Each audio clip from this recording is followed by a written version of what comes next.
CCTV Hatu pidon am kathong man long kita kinong shed hagi hotel and hagi restaurant iba pau. Hamokam hilaban pun long e kathong ka jongpi.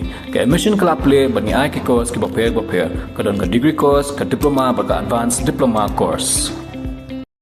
Ka NIPS of Hotel Management ka Pule ka bdan hakshnong kadai nongmansong Shillong ka Khot admission yigi Samla Pule haki South League department. Kataha ka front office, food and beverages, food production, badha ka housekeeping, kan thubru ya ka tourism.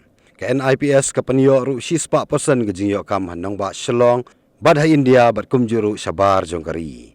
Nagbenta ki jingtip ki bakhambania philaban phone hakini ki number ki bangi pin i screen. Kerteng jonga ide kong aphiram lemna, bad ngaderu kanong hikai ka food and beverage department. Tehangi ngahikai hakani ka institute ka kerteng NIPS NIPS Institute of Hotel Management. Kani ka institute ka don hangi Shillong hanong mensong habun kadat.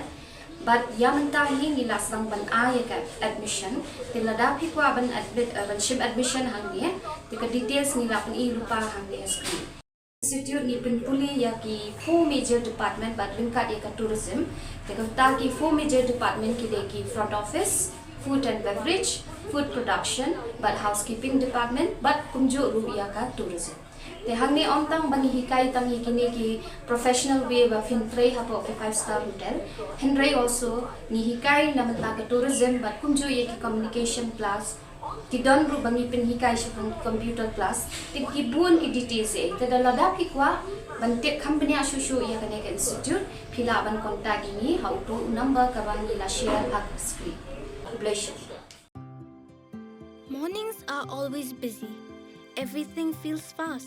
I hear mom shouting and I'm trying not to be late. Outside, Shillong is already awake. Cars move slowly, horns are loud. It feels like everyone is in a hurry.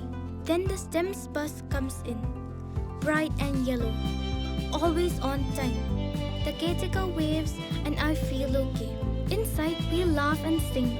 We share snacks, we help each other with homework. It feels nice. My parents know I'm safe through the STEMS app on Mom's phone. Because this bus isn't just a ride. It takes us to school with friends and a little bit of hope. This is STEMS, our ride, our future.